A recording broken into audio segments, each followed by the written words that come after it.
just a reminder, these are being live streamed right now, but they will also be available in a few days on my YouTube channel after we've been able to get them downloaded and then back up.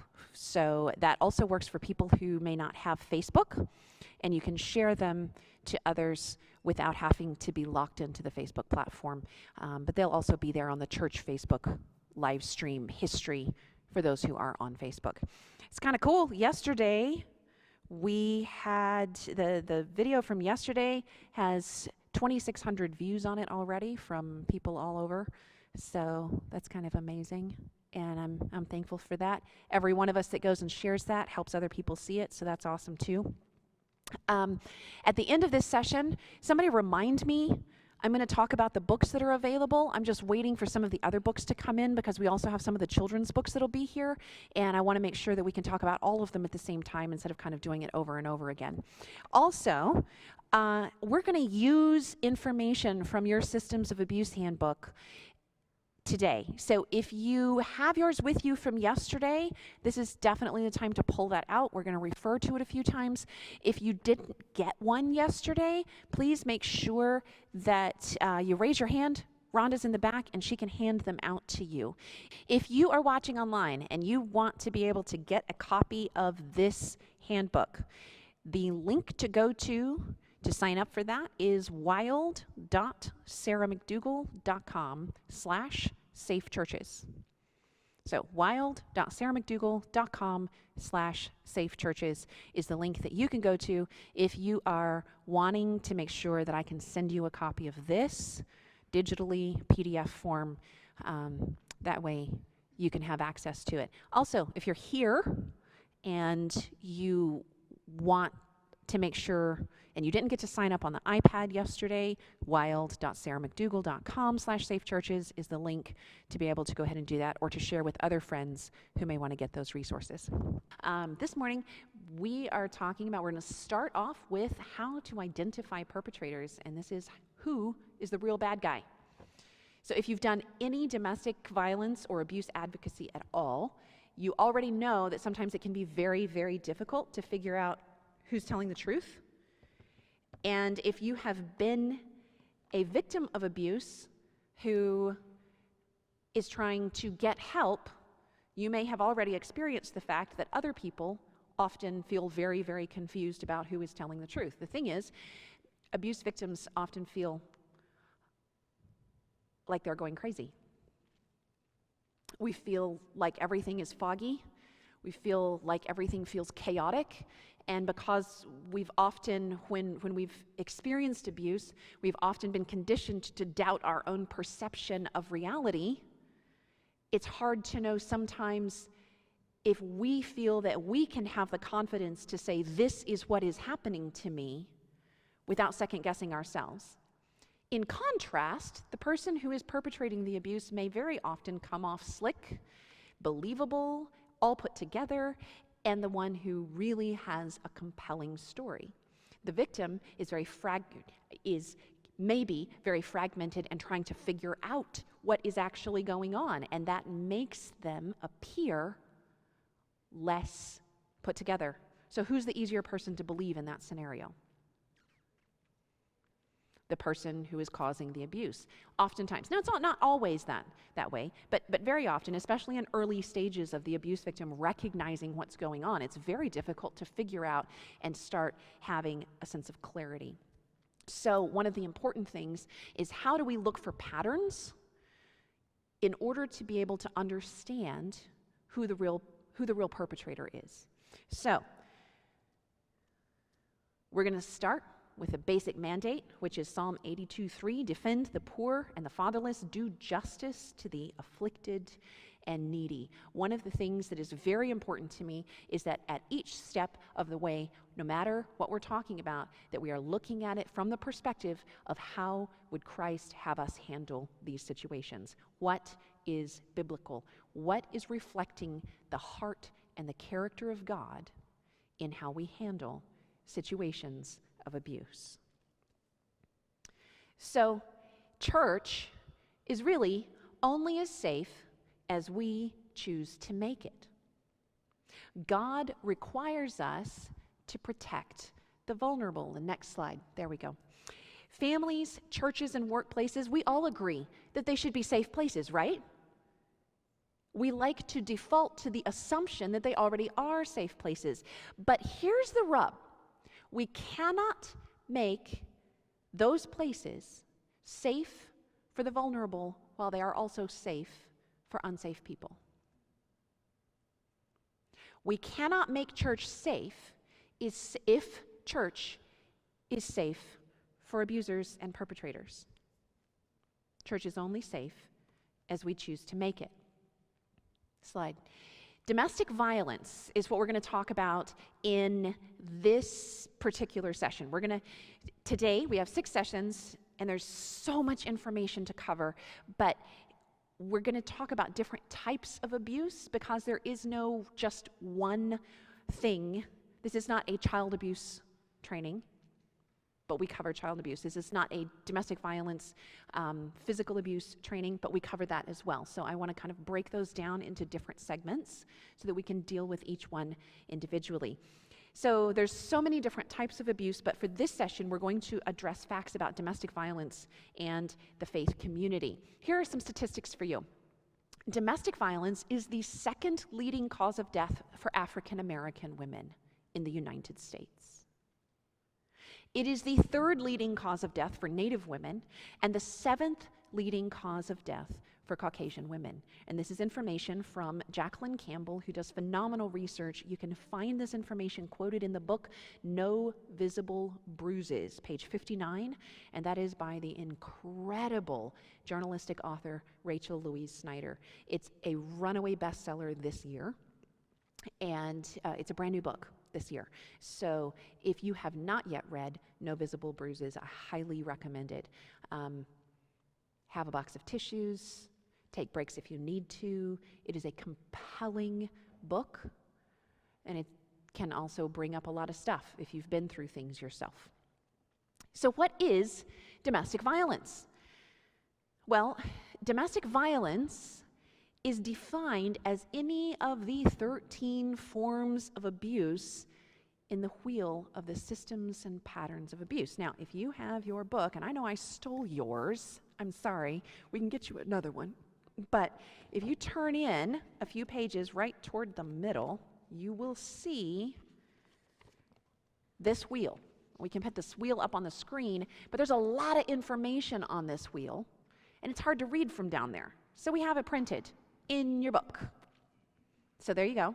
Now, the first pages leading up to that in your Systems of Abuse handbook are each slice of the pie around that wheel laid out in a different form, in an infographic, so that you can read those and access those more easily. So, all of these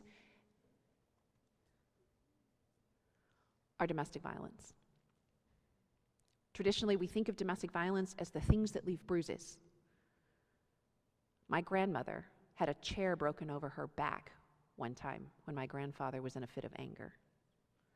We think, oh, that's domestic violence. And it is. I'm not saying it's not, but it is not the only form of domestic violence.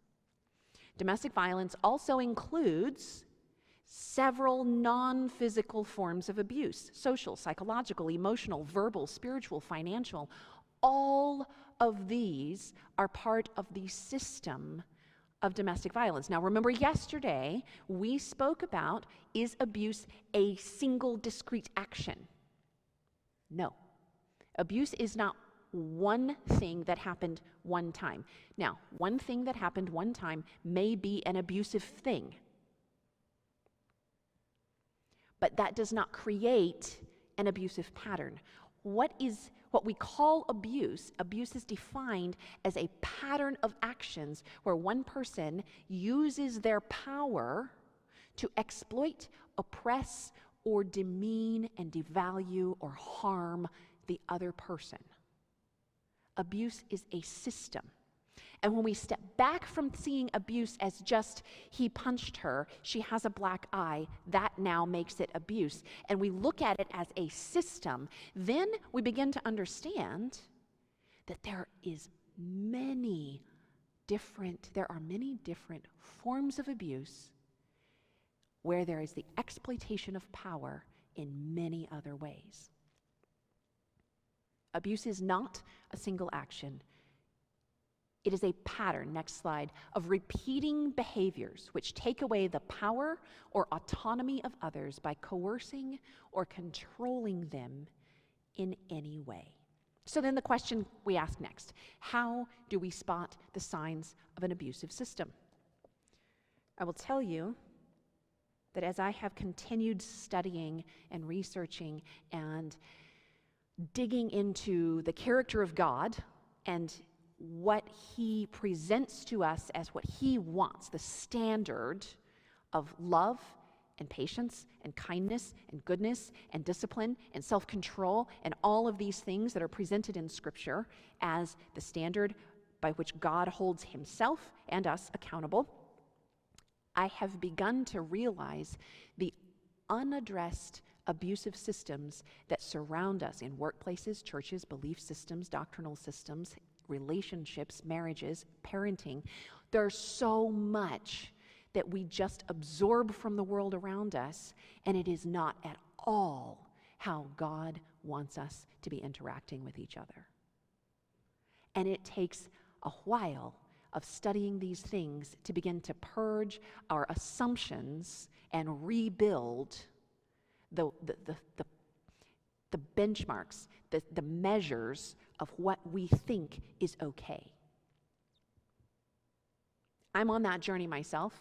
I won't even pretend to be anywhere near the end of it. But I can tell you that so far, it has been absolutely life-changing. All forms of domestic and intimate abuse are called domestic violence by abuse experts. Financial abuse is domestic violence. Emotional abuse is domestic violence. When we begin to see it that way, as a form of intimate terrorism, one person living in fear of the other person's power and when it's going to go bad and when the other shoe will drop and when something else is going to go sour, you start to realize that even the good times are part of the abuse pattern. Non-physical abuse causes significant distress and lasting damage to survivors. These tend to appear in a patterned behavior. So one instance of one action may not be abuse, but a pattern of behaviors becomes abuse. And here's the thing. We'd like to think in the church this doesn't happen, but all 13 forms of domestic violence can be found in churches and faith-based organizations. And that's not just in marriages. We're going to go through these just point by point very quickly. And number one, children. Now, before we get started, actually, one thought I want to share. Very often, when someone is experiencing or has experienced an abusive, they've been living in a pattern of abuse, they've been living in an abusive system. So when that happens, it can be very hard to recognize which things are abuse because you become conditioned to it as your normal. This is how you live every day. And it's like a frog in water that's not yet boiling. If someone took you out on a first date, punched you in the face, refused to let you have any money, tracked every movement, looked over your phone, over the shoulder at your phone, and told you what you can do and when you can't, and what you can eat and what you can't, and how you can raise your kids and how you can't, you would never go out on another date with that person again, right? Because it would just be like leaping into the fire and you're thinking, he's crazy. But that's not how abuse works. There's a gradual conditioning. And oftentimes, if we've had trauma in our younger life, we may be already predisposed to accept unhealthy patterns of interaction with other people as normal. So, this systems of abuse breakdown, these resources can help you begin, or someone you're helping, begin to realize, oh wow, you mean that's not normal. Just because it's normal for me in my daily world doesn't mean it's healthy or actually normal. So use this in your purple booklet. Use this if you're having conversations with someone and you're like, that doesn't sound right. Let's look it up.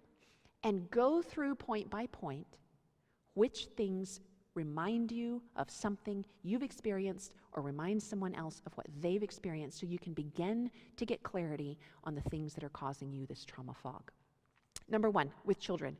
Someone who threatens to harm your children, someone who doesn't pay child support and refuses to help provide for your children, their children, belittling you in front of the kids, leveraging the kids to keep you silent about other things that happen. Abusing other people's children, even if they swear they would never hurt their own, and scaring or hurting you in front of the kids. These are forms of child abuse, and they are domestic violence. Number 2, culture. This one gets overlooked a lot. But when someone mistreats you and then blames it on their culture, well, that's just how we do it where I come from. That's just how my family always does things. That can be family culture, that can be ethnic culture, that can be another country's culture, that can also be religious culture. Well, in my church, this is how we handle it. Demeaning your heritage, forcing you to embrace their culture at the expense of yours, isolating you from mainstream culture. Often that happens also in religious cultures where they're keeping you away from everything that everyone else does. Now, I'm not talking about living according to God's principles and being separate from the evil influences that are out there. I'm talking about excessive control. Using expectations or shame to keep you silent based on culture. Isolating you through language barriers. This happens often in cross-cultural or cross-linguistic marriages, where one party doesn't know the language of the other party's family and nobody bothers to translate or help them learn. So you're just sitting there, your whole married life, or your whole dating life, not understanding what everyone around you is saying, isolating you through language barriers, or insulting your family culture as inferior to theirs. Emotional abuse. Invalidating your perception of reality, insulting you, and then saying, I'm joking. There's actually a verse in Proverbs about that says that a friend is wicked when they say something to you and then say, I'm only joking. Solomon addressed that in Proverbs.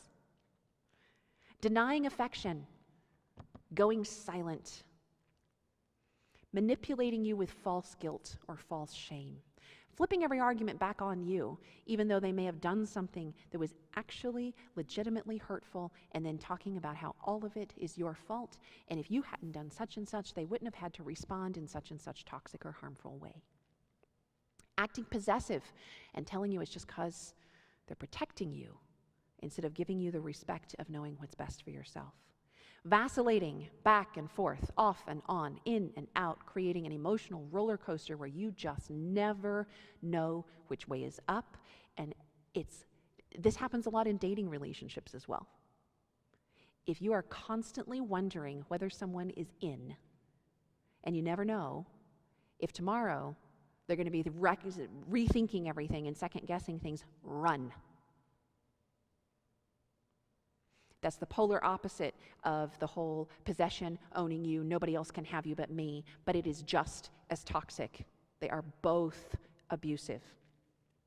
Finances, number 4, limiting your money, tracking every penny you spend, avoiding child support payments, spending impulsively and incurring debts that maybe you weren't in agreement with or you didn't even know about, interfering with welfare or your state aid, making all the financial decisions, lying about their money, time, activities. All of these are forms of financial abuse. I can't tell you how many women have come to me and said, well, I'm allowed $30 a week for the family's grocery budget. I can think of one specific case where the husband made 6 figures and the wife was given a very small amount And out of that, she was expected to pay for the groceries, the children's needs, her own needs, all the household needs, financial needs, and all the rest of the money was his money. She didn't know where it went. She didn't know where it was kept. She didn't know where the savings accounts were. She didn't know what the investments were. She didn't know about the household or the healthcare insurance or anything. And it wasn't just because she didn't want to and she's like, hey, babe, you take care of that. I don't want anything to do with it. It was because she was not allowed to have. And it wasn't because they were together trying to struggle to survive, both working part-time jobs or something, and they just needed to budget either as a team. It was simply financial control. I see it all the time. Intellectual abuse, demanding perfection, insisting on proof of your right to have an opinion. You need to convince me that you have a right to that opinion. Insulting your intellect or your education, dumbing you down, being intimidated by your mind, making you feel like you need to be smaller than them or slower than them in order to be okay with being around you.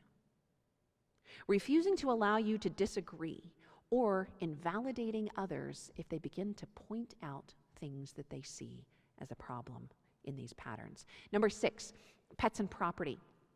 Confiscating your keys, your identification, your driver's license, keeping those held away from you. Damaging your car or refusing to keep it maintained, because you can't leave if your car doesn't work, right? Trashing your favorite things and saying it was accidental. Lundy Bancroft talks about this specifically in the book, Why Does He Do That Inside the Minds of Angry and Controlling Men? And he talks about a case where he was working with a woman who, her husband would go into these rages and just smash things and break things. And she kept kind of excusing it because she had come to believe that he would just get pushed over the point of control and he would just snap and he just can't help himself and he needs anger management help. And he says, okay, well, let's just step back and look at that for a second. And Lundy says, when he does these things, whose stuff does he break? Does he ever break his stuff? And she said, nope, it's always my stuff. He's like, well, then it's not a blind rage, and he's not snapping. He knows exactly what he's doing because he's only breaking your stuff. He knows exactly what he's doing. Harming your pets or giving them away or threatening to hurt or harm your pets. If you are working with someone and the abuser in their life is threatening to choke their dog, kill their dog, make their animals go away, that person is capable of killing the victim. One of the guys that I communicate with often, his name is Brian Bennett. He's an officer and a training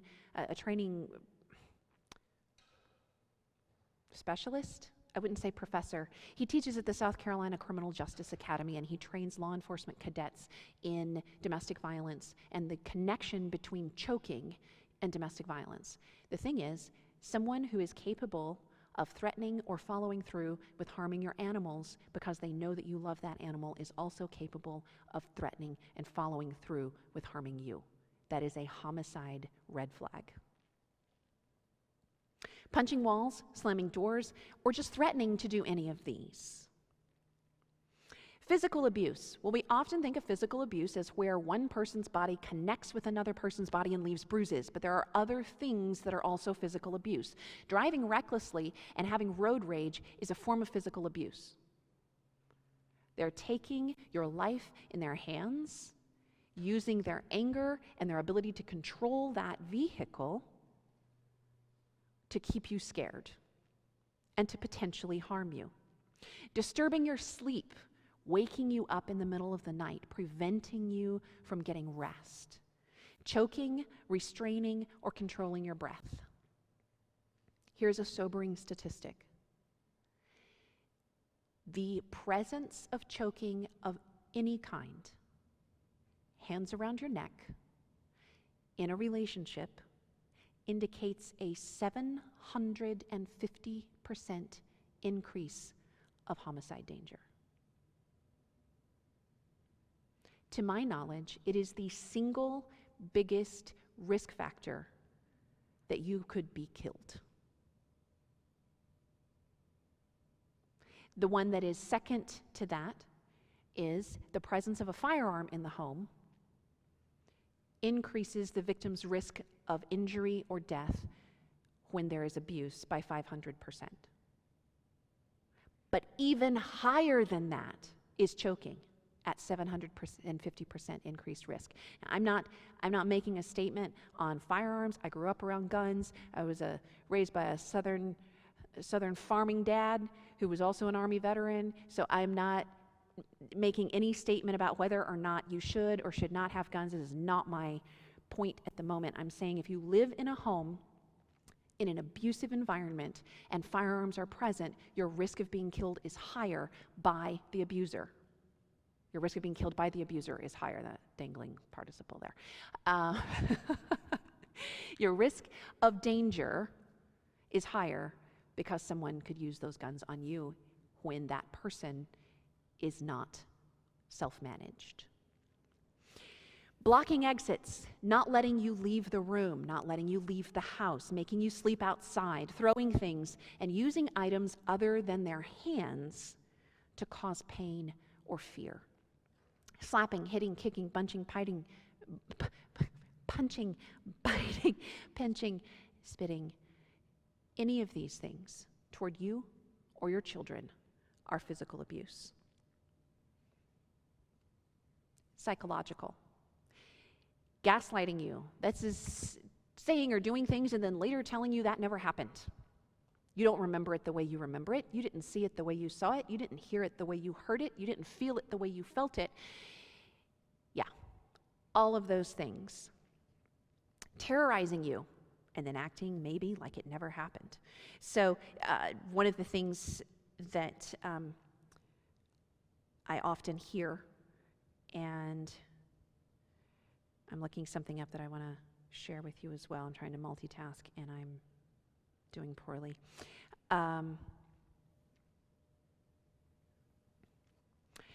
One of the things that often happens is in an abusive environment, the person who is the abusive one will fly off the handle over something, create a big scene over something, or go silent over something. There's some sort of trigger that has set them off.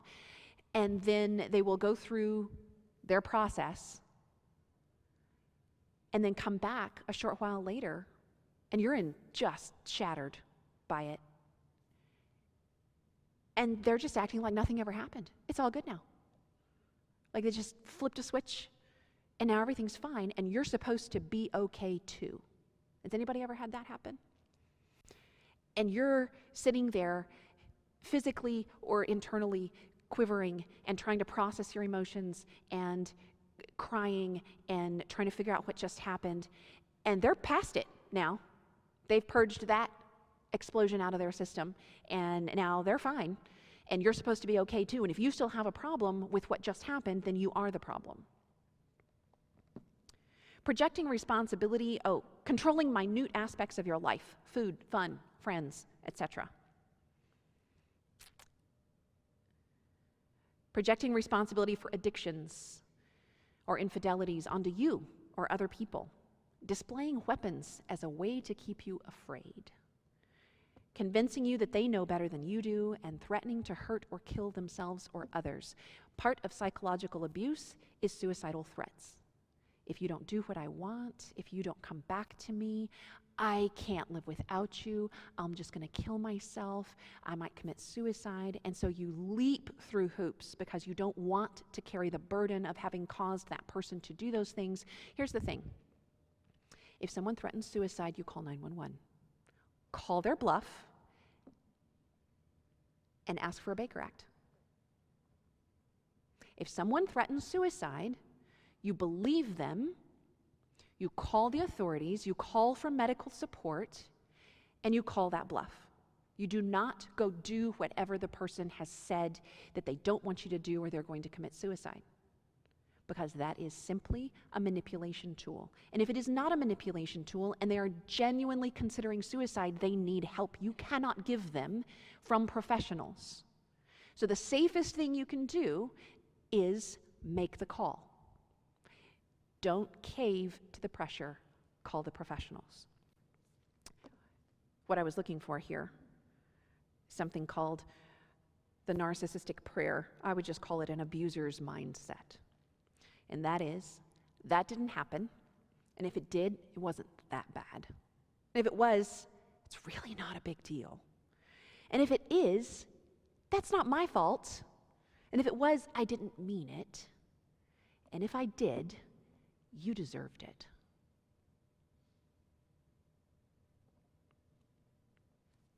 Next segment, sexual. Forcing or withholding sex. Two opposite extremes, both are sexually abusive. Criticizing your body or your sexuality, demanding sex as payment, using pornography. Pornography is abuse, and pornography is adultery. Full stop. And when someone says, you don't have a right to divorce, it's just a pornography addiction, Jesus says, if you use your eyes to lust, it is the same as adultery, and pornography is adultery, and yes, you do. Having affairs or threatening to cheat, refusing to engage in intimacy and connection, and sexually abusing or molesting others. These are all domestic violence.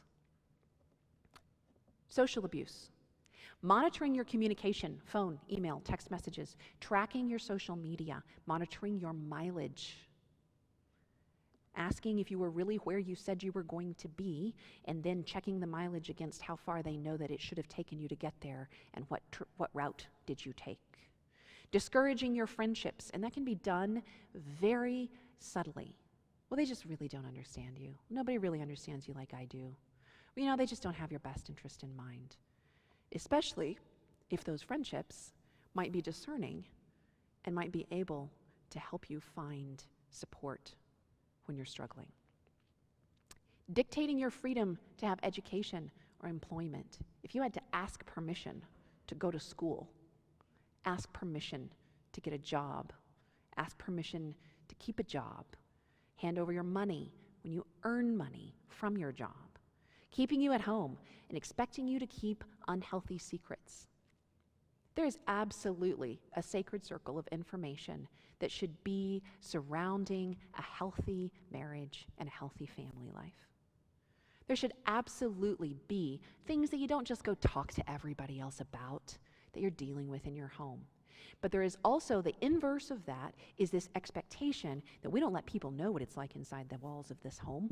We don't tell anybody, and we don't go talk to anybody for help, because what happens here stays here, and when we go out, well, then we put on our happy faces. And that is abusive. That is domestic violence. 11, spiritual.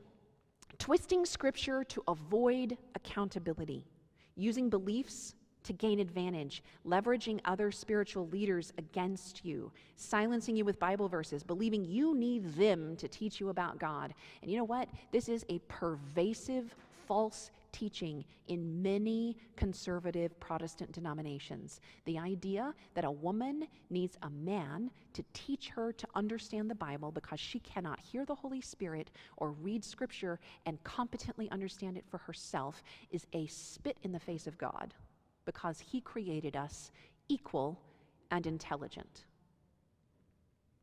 If someone tells you that you can't understand what God is talking about without a man, because of your gender, without a male to explain it to you, that is spiritually abusive, and it is a form of domestic violence, as well as other soul-destroying behaviors. Number 12, verbal abuse. Telling you how to do everything, cutting you off in conversation, putting you down, forbidding you from talking to others about issues, shaming, silencing, insulting you, yelling, screaming, swearing, calling you names. All of these things, these are more visible, common, less like covert psychological forms of abuse, but they are still domestic violence. All of these emanate from that core central mindset. And this is the mindset of Lucifer. I have the right to power over you.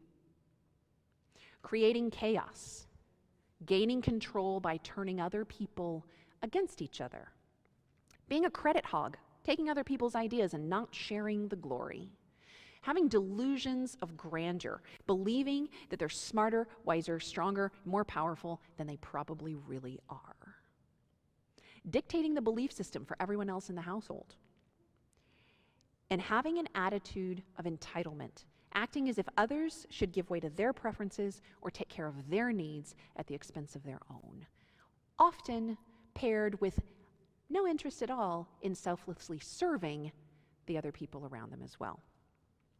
Having a supremacist attitude, looking down on culture, color, gender, age, status, anything different from them and their immediate peers that they believe are okay because they're just like them because of this innate, subconscious belief that their identity is superior. Being obsessed with respect.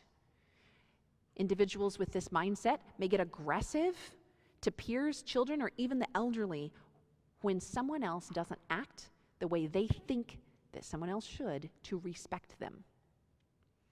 Also, being fixated on appearances, expecting others to keep secrets, maintaining a glossy public image regardless of reality. That doesn't mean that it's wrong to look good when you go out. It means that if looking good, whether that's physically or emotionally to the outside, is vastly divorced from the reality on the inside, then you're living a lie on the outside. That's actually what this book, One Face, is all about. 2 resources if you are working in advocacy or if you need this for yourself.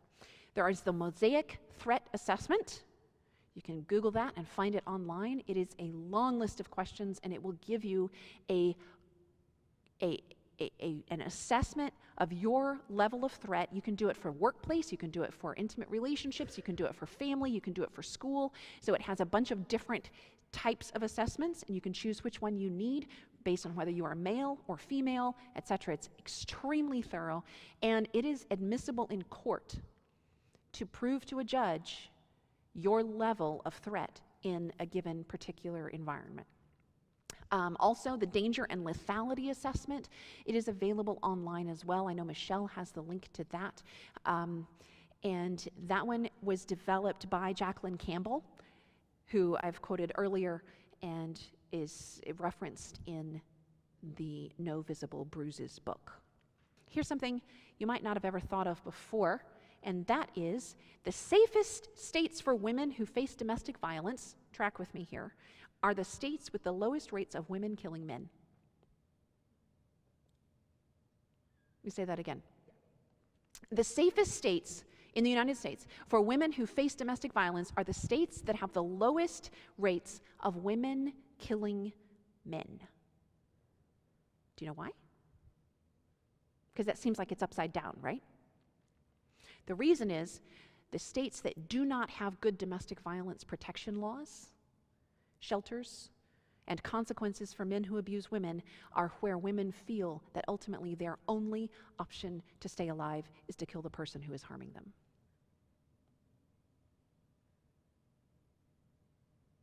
So, states that provide good domestic violence laws, good domestic violence consequences for perpetrators, good domestic violence resources, shelters, and so on, those are states where women have other options besides murder in self-defense to stay alive. Here's something else that's a little bit chilling. In 2005, just a few years ago, 2/3 of the women incarcerated in New York had been abused beforehand by the person they killed. 2/3 of the women in prison had been abused by the person they had killed. In case after case, women who have been raped, beaten, and brutalized over long periods of time before they finally fight back, and they were not allowed to use their history of abuse as evidence in their trial. They could not, they were forbidden from using it in their defense cases. Again, that's research by Jacqueline Campbell from the book No Visible Bruises.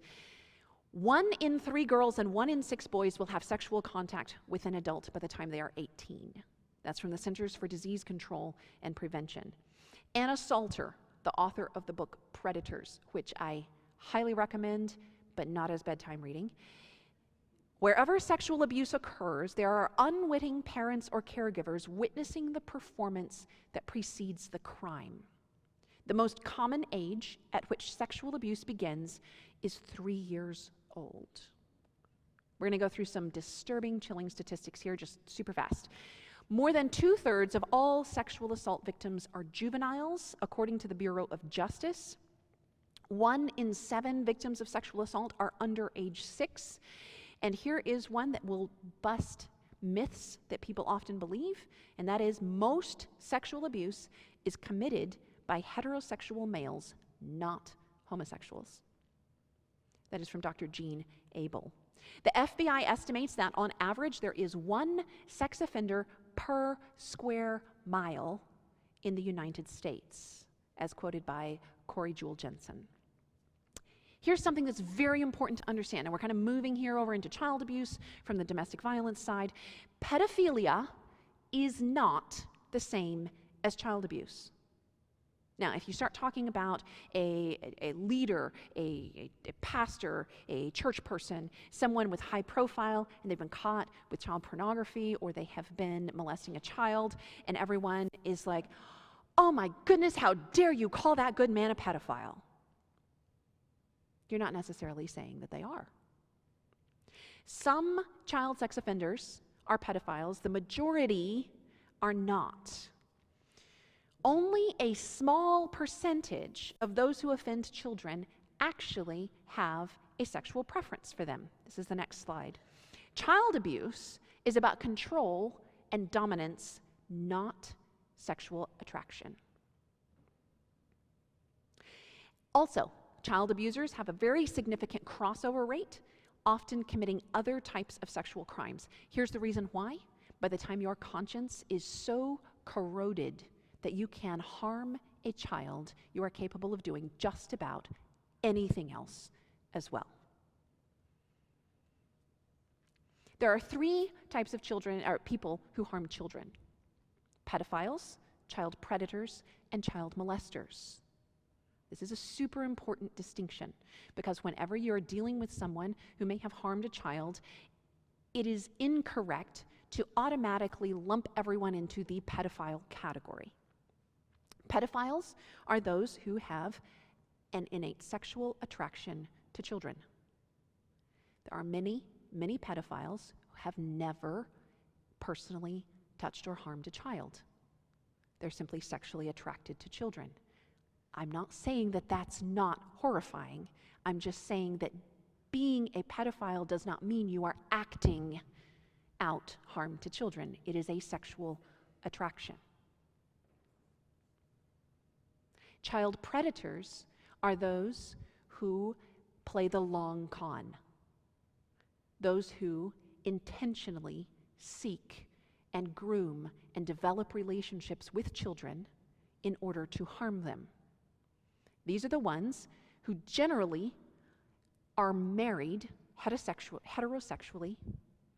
They may have children and a spouse of their own at home. They tend to be charming, well-liked, influential, and able to move freely in the circumstances and the environments that allow them access to harm other people's children. A child predator is someone who puts a lot of time, planning, thinking, and intentionality and purposeful awareness into what they do. Most of the time, child predators are not pedophiles. They are not sexually attracted to children. They are attracted to power, control, dominance, and the thrill of causing fear.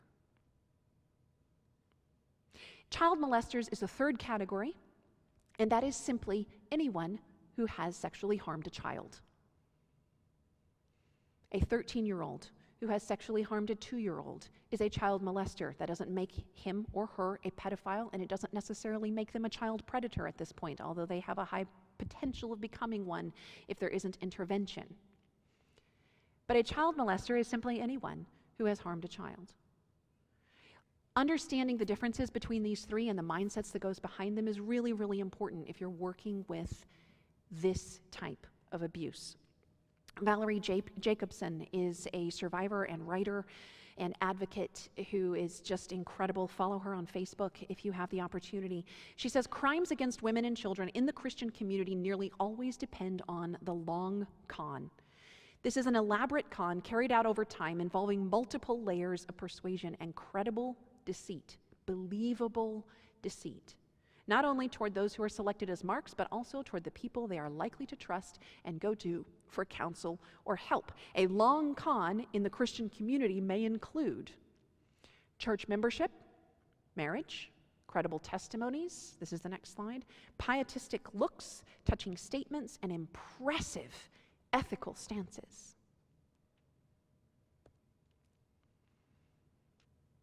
Now let's talk about types of predators. This is information from Corey Jewel Jensen in the handbook Protecting Your Children. First of all, there is the power predator. This is your classic rape in the dark on a college campus kind of situation. Sudden, violent assault. You can't easily say there was some kind of misunderstanding because the evidence is inescapable. This is the individual that strikes only when they feel certain they will succeed. This is the classic who you think of when you're talking about stranger danger. Which, by the way, is, statistically speaking, is a total myth, because more than 90% of children who are assaulted by someone know, love, and trust that person already. Stranger danger is the smallest of the small percentage of bad things that happen to children. The persuasion predator is far more common. The persuasion predator chooses vulnerable victims, grooms the community, tests the water with low-risk strategies, may separate the target from the flock, the group, single someone out, and they depend on misplaced trust. Anna Salter, in the book Predators, says sex offenders only very rarely sneak into a house in the middle of the night. You know, do you remember Elizabeth Smart? I remember being a teenager when Elizabeth Smart disappeared and being absolutely terrified of my window in my bedroom at night. But that is the rare occurrence. More often, they come through the front door in the day as friends and neighbors, Boy Scout leaders, Pathfinder leaders, adventurers leaders, priests, principals, doctors, teachers, coaches. They are invited into our homes time after time, and we give them permission to take our children on the overnight camping trip, the basketball game, or down to the Salvation Army post for youth activities. We give permission because we do not recognize these people as predators and because we think sex offenders are monsters, and surely we would recognize a monster, wouldn't we? So then the question is, how do good people get fooled?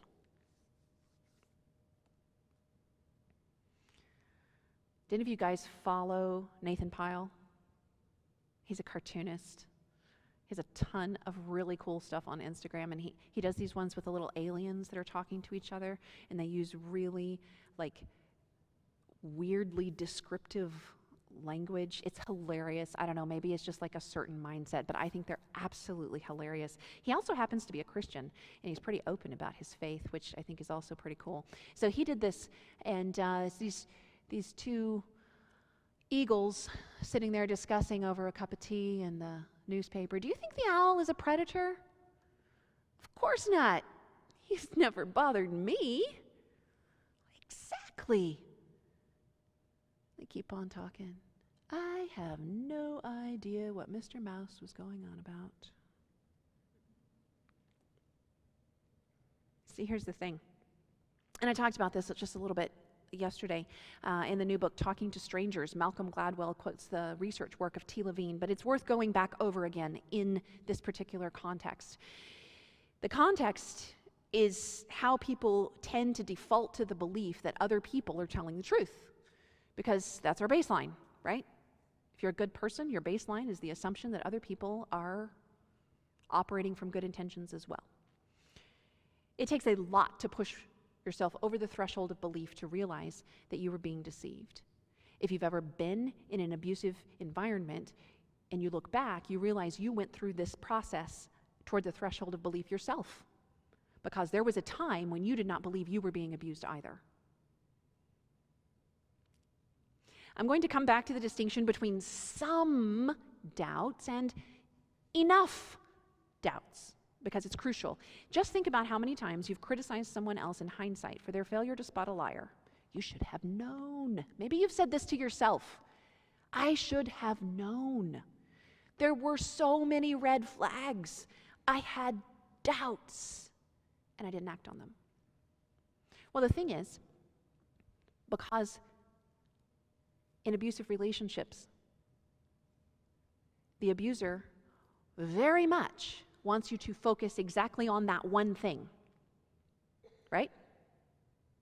Why are you dredging up the past? Don't talk about the stuff I did yesterday and last week and last year. Let's deal with this issue just today. But the problem with that is you see the pattern when you step back and you look at yesterday and last week and last year, and you realize this is a thread that weaves all the way through. If you don't address the pattern, you cannot address the abuse, which is why we start by establishing that abuse is a system. It is a set of patterns. You cannot address one behavior, one instance, and fix the abuse. If you are going to a counselor and they keep trying to get you not to talk about the patterns and just deal with this one explosion, this one situation, this one thing that happened, get a new counselor. You cannot deal with concrete individual situations or danger zones without looking at the bigger pattern, because then the abuse will just shift underground and sideways, and it'll pop into another thing. If the dishes were the problem, then you address how to do the dishes. But next week, it'll be the laundry. And you're not addressing the principle, the system, the patterns that are behind it.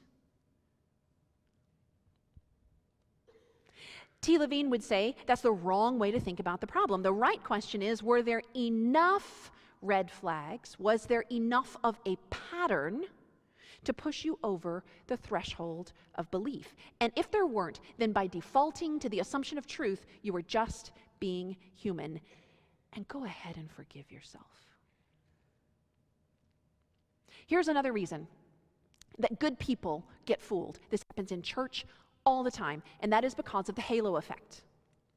Viewing someone as all good because they appear to be good or to do good in one area.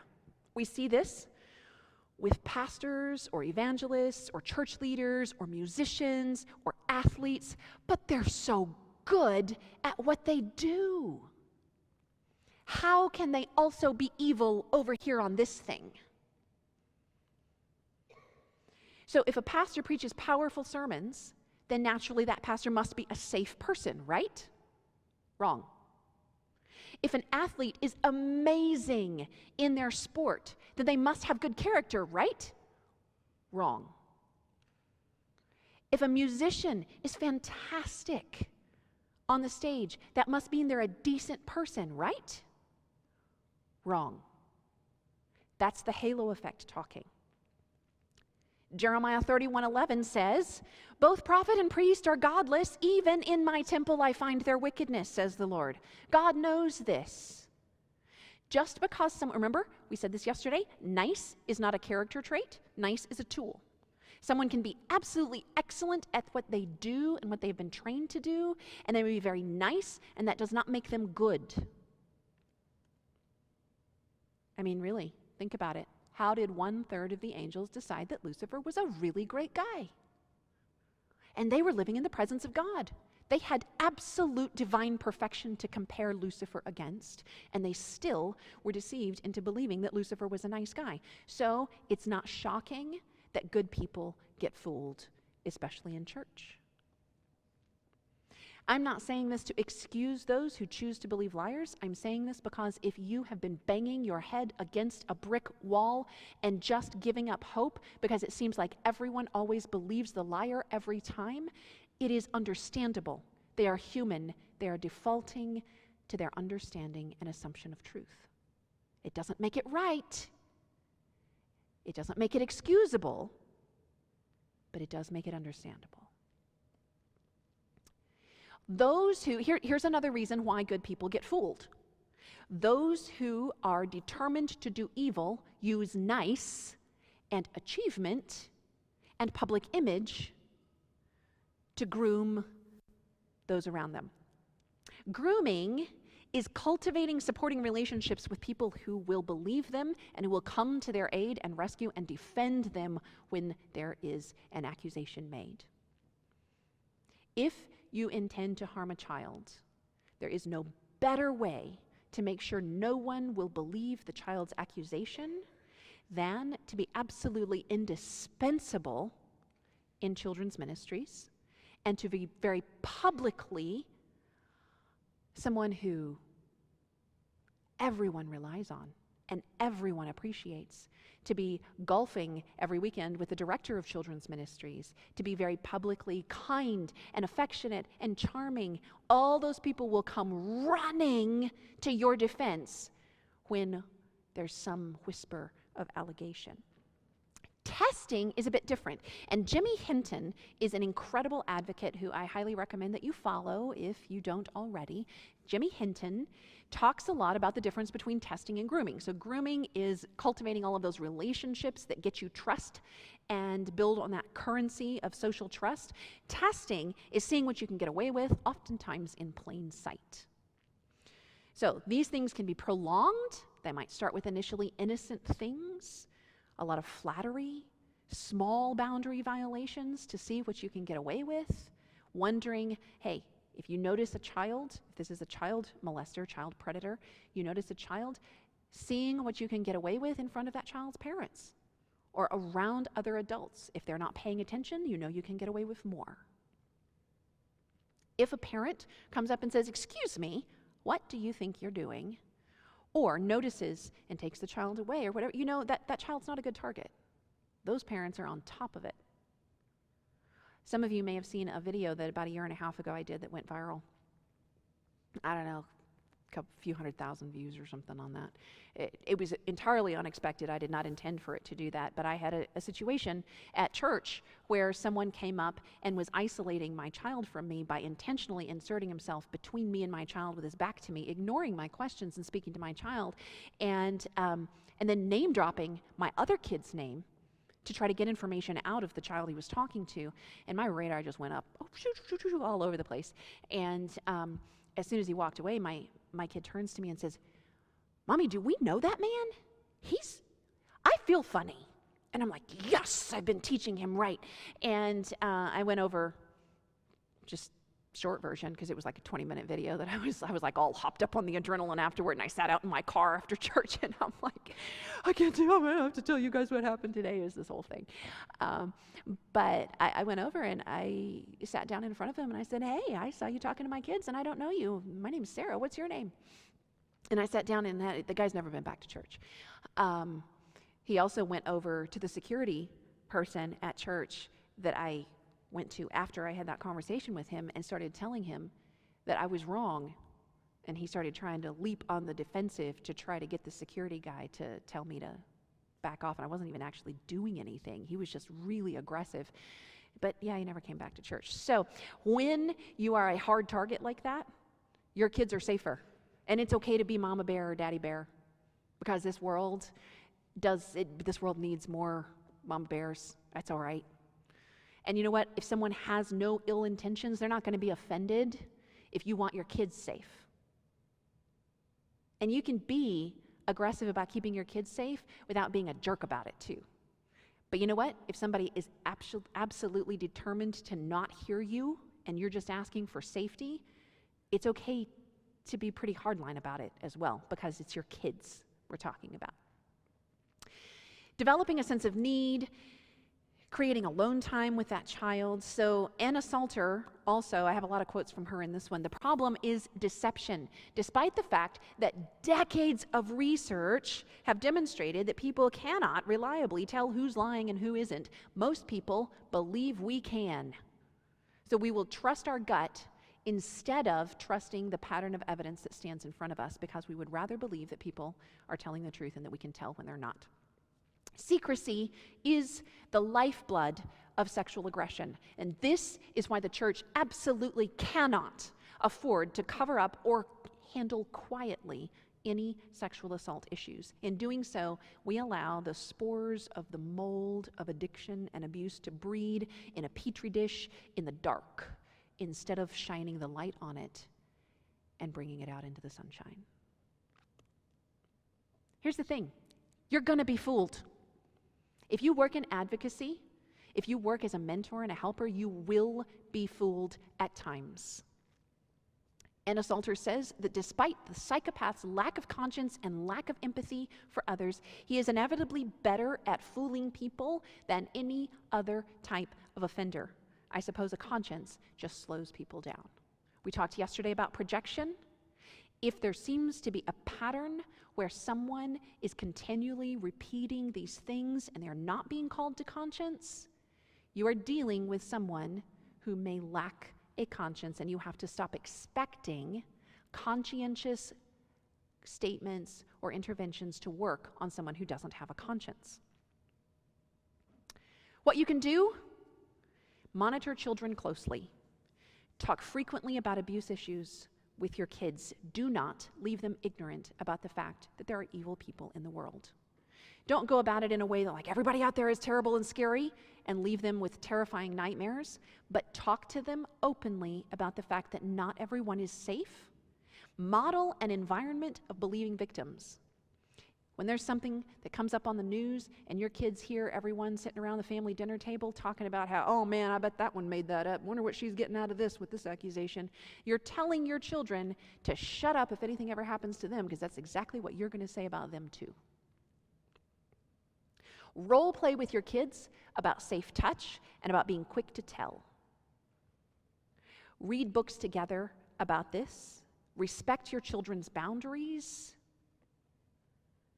Teach children to give consent and to expect others to respect them when they say no. There are polite ways to say no. There are polite ways to say, I would rather not give you a hug. May I shake your hand? Give your children the gift of expecting consent to be honored. Teach the no secrets, just surprises rule. So, this one and the tricky people, I have a couple of videos on these in more detail on my YouTube channel. You're welcome to go check those out.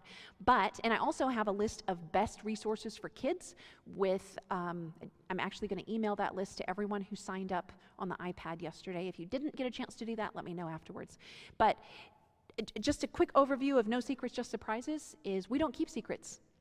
Secrets are things that someone asks you to keep that will get someone in trouble or make someone sad if they find out, or make someone angry if they find out. And if someone ever tells you to keep something bad or that makes you uncomfortable a secret because they don't want your parent to know, they don't want your grandparent to know, that is when you come promptly to me and you say, so-and-so told me to keep a secret. Here's what it is.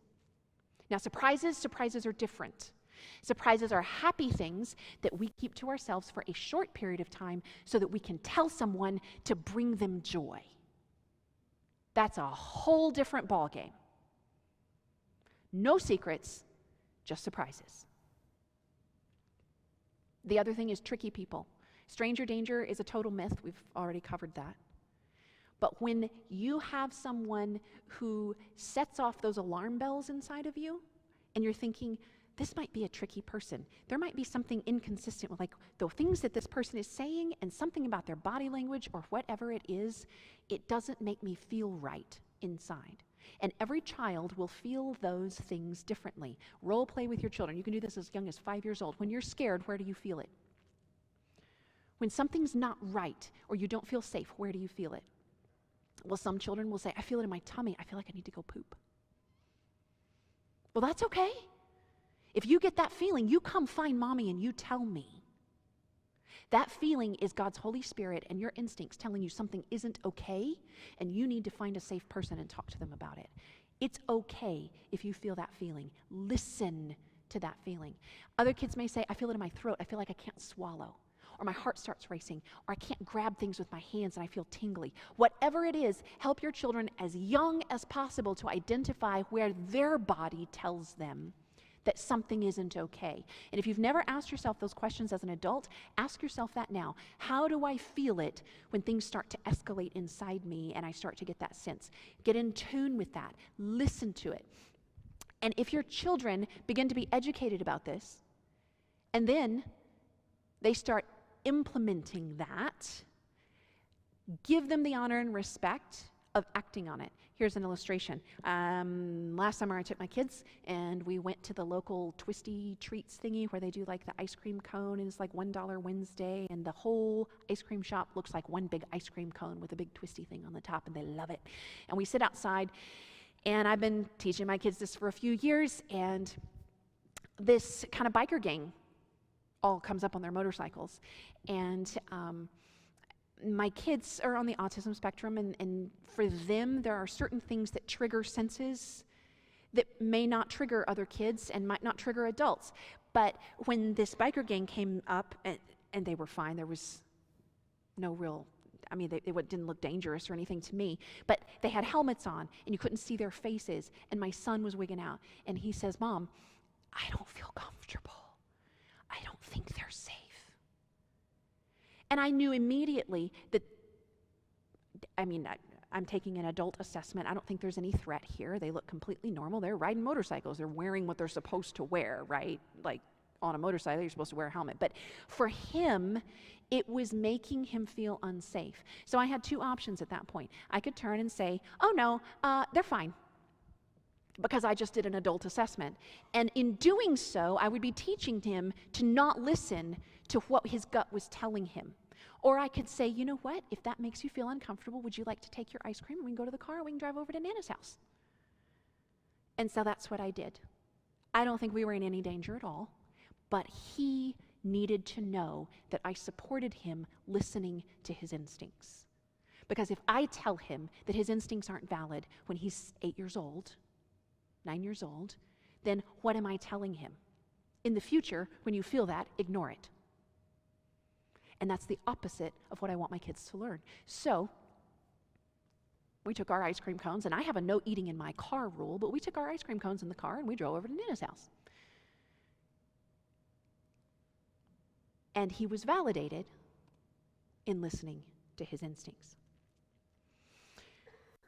Last thing here, what you can do: believe victims even while seeking evidence. Later today, this afternoon, we're going to talk about protocols, policies, ways to do investigation, and the proper way to approach that.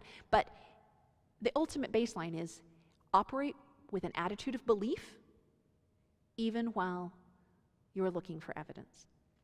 Set up a verified volunteers or Shield the Vulnerable program in your church. Now, caveat: verified volunteers is a smokescreen of safety. It only catches, is everyone familiar with verified volunteers? Is anyone not familiar with verified volunteers? A few, okay. Verified Volunteers is a national program, and many churches have signed up for it or something similar, where everyone who's going to volunteer with children is required to go through the little online training about sexual abuse and safety, and then you have to submit to doing a background check. And that's a good thing. I believe every church should have that set up and set in place. You're going to have people screened out by simply having that process set in place. Here's why it isn't enough. One, because a lot of times people only do it for people that are directly going to be working with children. But they don't do it for the deacons, the elders, the treasurer, the other people. And those people also are going to be having access to children. So if you only do it with the direct people who are going to be in the children's room and not for everyone else that has the authority to come in and out of the children's areas, or the authority simply to just have access to the church, then you're missing a big chunk of people that should also be run through the Verified Volunteers program. Here's the other thing. Background checks only catch people with convicted history. It doesn't catch people who have been arrested 14 times for battery and never got convicted or went to jail. And honestly, if you're only running a sexual abuse or sex offender registry check, you're going to miss people who are guilty of things like armed robbery, murder, assault, all kinds of other things. In fact, I know of a case in a particular church where someone was dating one of the Pathfinder leaders and got involved with helping with the Young People's Program.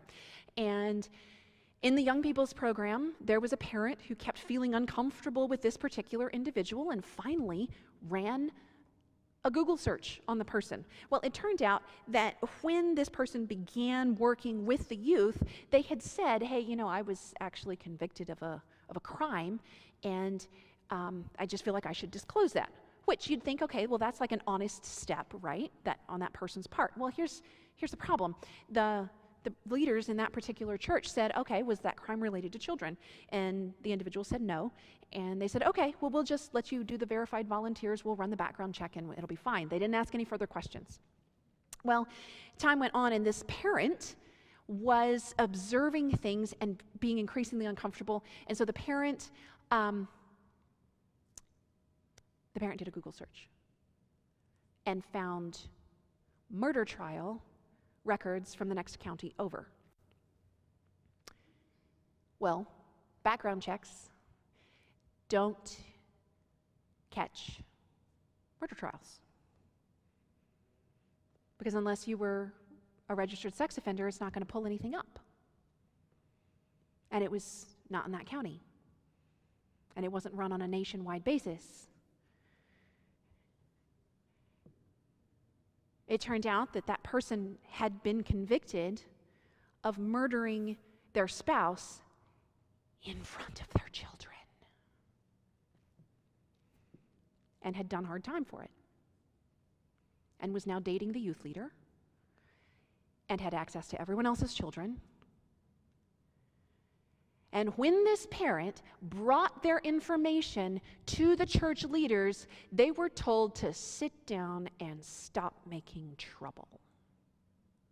In fact, someone had the nerve to tell them that if Corrie ten Boom could forgive her Nazi persecutors and the Jews could forgive the Germans, why can't you just let this go?